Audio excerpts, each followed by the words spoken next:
बोलिए लक्ष्मी नारायण भगवान की जय। सज्जनों, आज के सत्र में हम वैशाख मास के 13वें अध्याय की कथा का श्रवण करेंगे। इसके पूर्व यदि आप हमारे चैनल पर नए हैं तो कृपया वीडियो को लाइक करें, चैनल को सब्सक्राइब करें और बेल आइकन दबाना ना भूलें ताकि हमारे आने वाले सभी सत्र आप तक समय से पहुंच सकें और आप नित्य इसका लाभ प्राप्त कर सकें। आइए कथा प्रारंभ करते हैं। बोलिए लक्ष्मी नारायण भगवान की जय। बोलिए गजानंद भगवान की जय। यमराज जब अपनी पराजय का भाव लेकर के ब्रह्मा जी के पास जाते हैं और उनसे सब कुछ निवेदन करके अपनी सहायता के लिए उनसे प्रार्थना करते हैं, तब ब्रह्मा जी ने यमराज से जो कुछ कहा वो हम इस अध्याय में सुनेंगे। ब्रह्मदेव ने कहा कि तुमने आश्चर्य क्या देखा और खेद क्यों कर रहे हो? तब यमराज ने कहा, उत्तम गुण वालों के विषय में किया गया क्षोभ मृत्यु का कारण होता है, जबकि उसके उच्चारण मात्र से मनुष्य परम पद को प्राप्त कर लेता है, तो फिर राजा के शासन से प्रजा भगवत लोक में नहीं जाएगी। आनंद कंद श्री कृष्ण के लिए एक बार किया हुआ नमस्कार भी संपूर्ण यज्ञांत स्नानों के समान है। यज्ञ का करने वाला तो केवल स्वर्ग आदि को प्राप्त करता है और पुनः इस संसार में जन्म लेता है, किंतु जो कोई भगवान विष्णु को हृदय से प्रणाम करने वाले हैं वे कभी इस दुखमय संसार में लौट करके नहीं आते हैं। उनको कुरुक्षेत्र से एवं सरस्वती नदी से क्या मतलब, जिनकी जीभ के अग्रभाग पर हरि भगवान का नाम होता है, ये दो अक्षर सदैव विराजमान होते हैं। ब्राह्मण होते हुए चांडाली, उनमें भी रजस्वला की दशा में भोग करने वाला भी वह मृत्यु के समय भगवान विष्णु का नाम लेते हुए मुक्त हो जाया करता है। अभक्ष्य पदार्थों के भक्षण में एकत्रित पापों को छोड़ करके भगवान विष्णु की सायुज्य मुक्ति प्राप्त कर लेता है, क्योंकि उसकी स्मृति प्रेम संबंधी है। वह प्रभु से प्रेम करता है, प्रभु को वह स्मृति प्रिय है।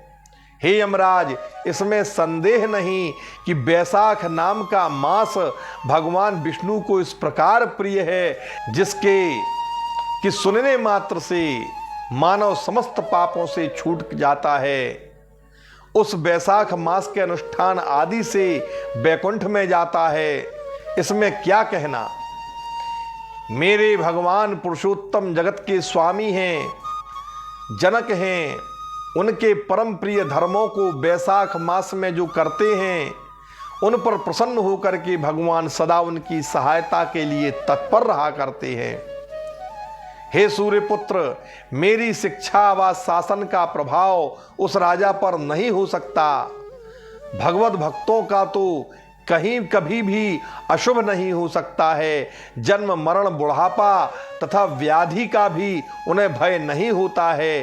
किसी कार्य में नियुक्त व्यक्ति अपने स्वामी के कार्य को अपनी शक्ति भर जब करता है तब उतने से ही वह अपने कर्तव्य कर्म को पूरा कर लेता है। वह नरकों में नहीं जाता और शक्ति से बाहर अगर कार्य आ जाए और उससे ना हो तो वह जाकर के अपने स्वामी से उस कार्य का निवेदन कर दे, तो भृत्य के इस कार्य से उसका कार्य पूर्ण मान लिया जाता है और वह सुख भोगता है। इसीलिए जिस सेवक ने अपना उद्देश्य व कार्य अपने स्वामी की सेवा में निवेदन कर दिया, उसका समस्त संपूर्ण कार्य पूर्ण ही समझो, उसे पाप नहीं लगता। अपने कर्तव्य में लगे रहने वाले प्राणियों को पाप नहीं लगता है। इसीलिए आवश्यक कार्य में तुम सोच मत करो, किसी बात की चिंता करना व्यर्थ है। जब ब्रह्मा जी द्वारा इस प्रकार यमराज को समझाया गया तो अत्यंत खिन्न मन से, दुखित होकर के, आंखों में आंसू भर करके, दीन वाणी से यमराज ने ब्रह्मा जी से कहा कि हे तात, इसमें तनिक संदेह नहीं है कि मैंने आपके चरणों की सेवा में सब कुछ प्राप्त कर लिया है, परंतु हे पद्म संभव, मैं आपके नियोग को करने के लिए पुनः अब वापस नहीं जा सकता। जब तक कि वह राजा इस पृथ्वी पर शासन करता रहेगा, मैं यमलोक नहीं जाऊंगा। हे विभो, केवल उस राजा को अपने धर्म से डिगा देने पर ही मैं कृतकृत्य हो जाऊंगा, जिस प्रकार गया में पिंडदान करने से पुत्र कृतकृत्य हो जाया करते हैं। हे कृपालु, हे अध्यक्ष, मेरे कार्य को साधिए। मैं संताप रहित होकर के आपकी आज्ञा का पालन करूंगा। यम के द्वारा इस प्रकार कहने पर ब्रह्मा जी चुप हो गए। नीचे को आंखें करके चिंतातुर होकर के यमराज को समझाते हुए, शांत करते हुए कहा, हे यम, भगवान विष्णु के धर्मों में रत रहने वाला राजा मेरे द्वारा निग्रह अथवा दंड के योग्य नहीं होता है। यदि तुम क्रोध के कारण यही चाहते हो तो मेरे साथ भगवान विष्णु की शरण में चलो। उनसे सब कुछ निवेदन करते हैं, वो जो कुछ करना चाहे वही करेंगे। ऐसा कहकर के ब्रह्मा जी यमराज को लेकर के भगवान नारायण के बैकुंठ धाम में जाते हैं और विशेष स्तुतियों को करते हैं, जिससे प्रसन्न होकर के भगवान नारायण प्रकट हो जाते हैं।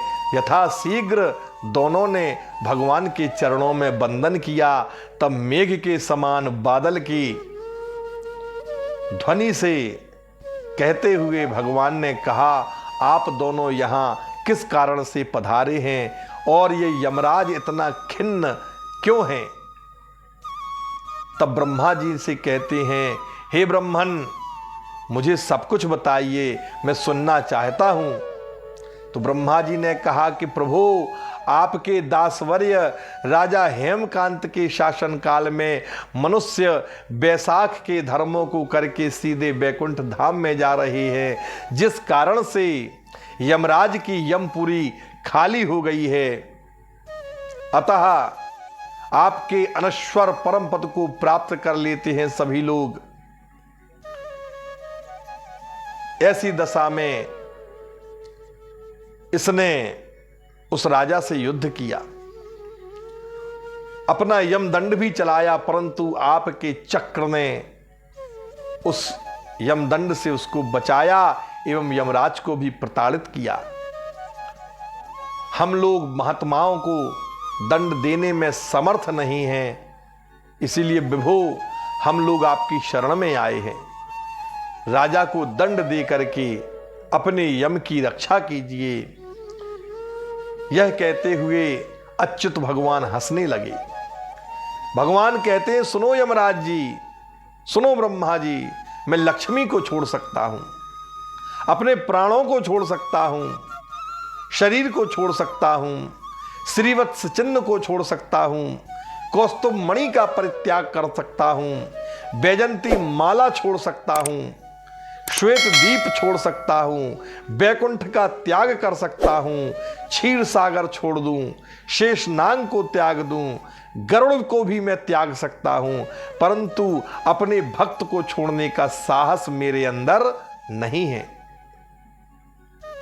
जिन लोगों ने इस लोक में सभी लोगों को छोड़ करके केवल मेरी भक्ति ही की है और मेरी प्राप्ति के लिए अपना जीवन त्याग किया है, ऐसे आत्मस्वरूप जो लोग हैं उन महात्माओं को छोड़ने का साहस मैं नहीं करता। इसीलिए मैं तुम्हारे दुख की शांति के लिए उपाय की कल्पना भी नहीं कर सकता। मैंने उस राजा को 10,000 वर्ष की आयु प्रदान की है, जिसमें उसने 8,000 वर्ष की आयु का उपभोग कर लिया है। शेष आयु भी उसकी अति शीघ्र पूर्ण हो जाएगी, और जब वो अंत समय में मेरी सायुज्य मुक्ति को प्राप्त होगा, तब उसके बाद में एक अधर्मी बैन नाम का राजा इस धरती पर राज्य करेगा, जो इस वैशाख धर्म के समस्त धर्मों का लोप कर देगा। तब इसमें संदेह नहीं, वैशाख मास के धर्म भी छिन्न भिन्न हो जाएंगे, और अपने ही किए पाप कर्मों में वह बैन राजा जल जाएगा। तदनंतर मैं पृथु होकर के पुनः धर्म का प्रवर्धन करूंगा, मनुष्यों को वैशाख में कहे गए धर्मों का प्रचार करूंगा। उन धर्मों की पूर्ण ख्याति के लिए इस जगत में हजारों में कोई एक मेरा भक्त पैदा होता है, जो कि सभी प्रकार के संग्रहों को त्याग कर मुझ में अपने प्राणों को लगाने वाला होता है।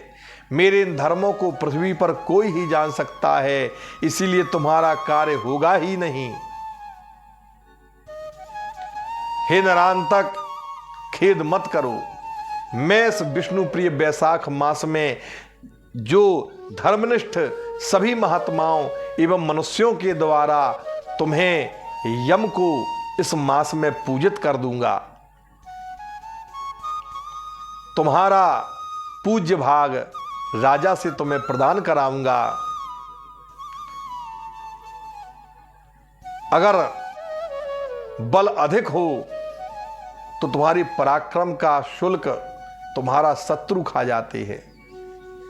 भाग का अधिकारी अपने भाग को ग्रहण करता है और दुखी नहीं होता।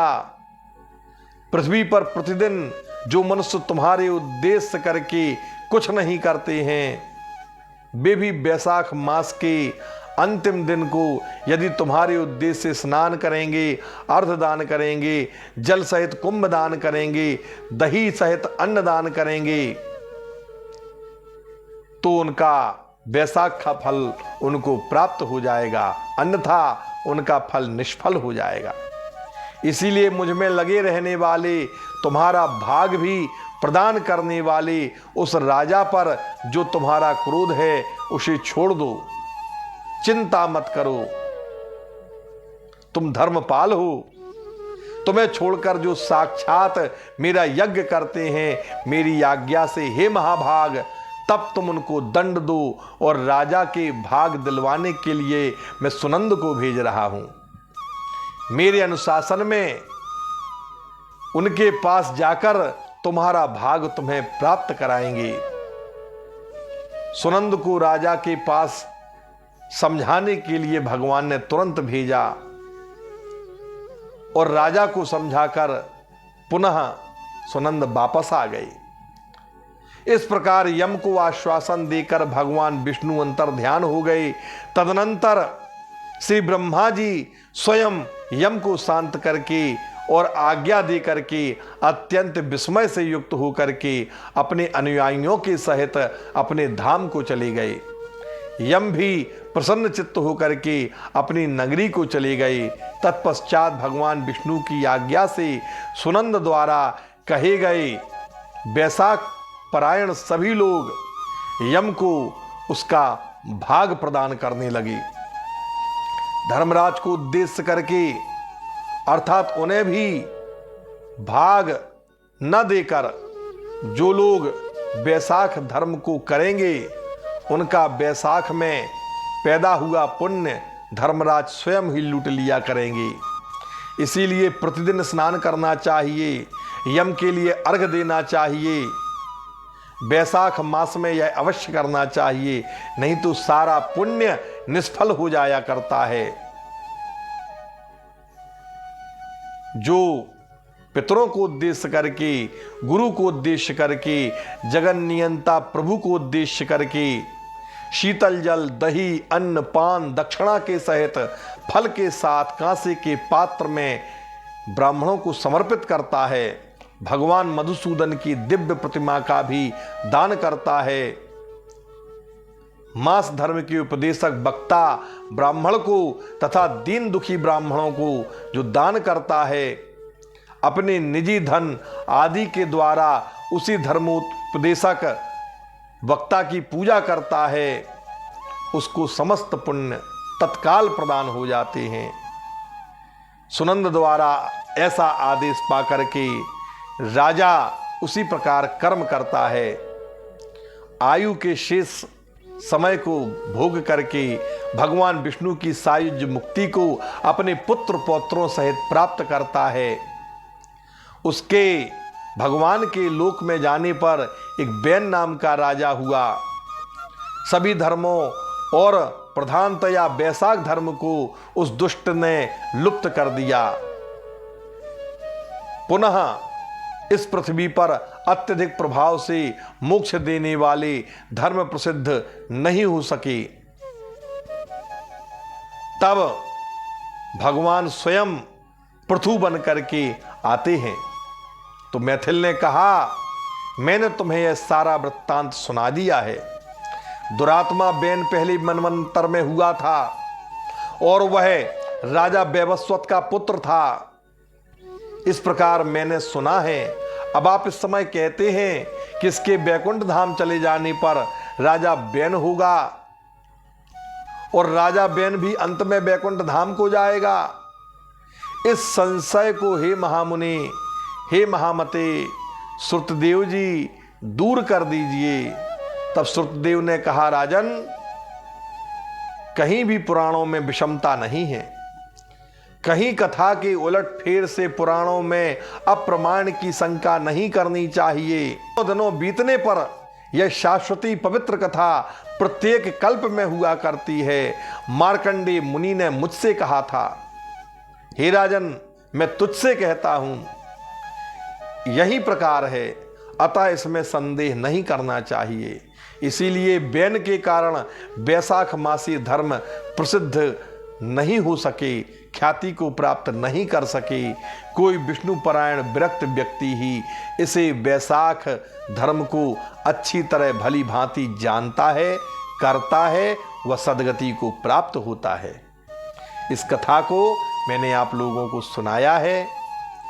कृपया आप भी वैशाख मास का, उसके धर्मों का पालन करें और भगवान की सायुज्य मुक्ति को आपको प्राप्त होने से कोई भी नहीं रोक सकता है। इति श्री स्कंद पुराणे वैशाख मास महात्म्ये नारदम्बरीश संवादे यम दुख सांत्वनम नाम त्रयोदशोऽध्यायः। बोलिए श्री वृंदावन बिहारी लाल की जय। बोलिए वैशाख मास की जय।